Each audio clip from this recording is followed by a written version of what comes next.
Hi everyone, my name is Jessica and May is Mental Health Awareness Month. The topic is parent tips and tricks for parents in how to manage mental health.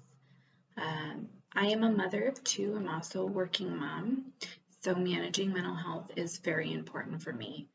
I used to put my self-care on the back burner a lot of the time, and I realize that's not good for you. You really need to focus on self-care. It's very important.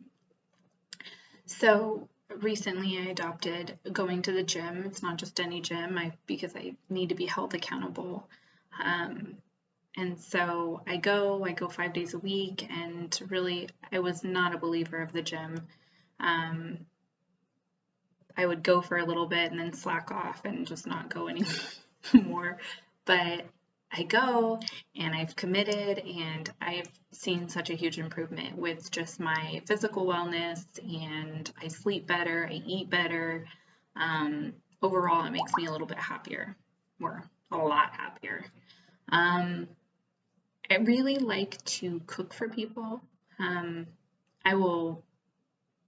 like to have friends over, and I like to cook for them because food just makes people happy. Makes me happy. Next thing is, really slowing things down on a daily basis. Sometimes especially me, I get really kind of overworked.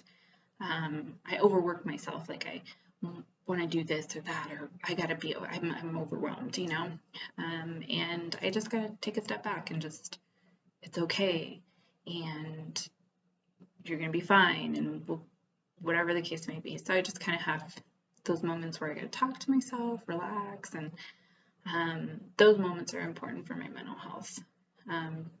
Realizing that I can't conquer the world in a day. It doesn't work that way.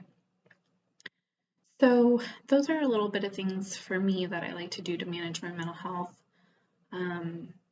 Obviously, as a parent, the little things in life, seeing your kid get so excited about something that they made at school, or, something they did. Even just at the end of the day, when they're sleeping, I go into the crack of their door and I look in and I'm just like, oh, I'm blessed. Those are the little things in life that really are super important for me to manage my mental health and to stay positive and keep pushing forward on a day-to-day basis. So those are tips and tricks that work for me.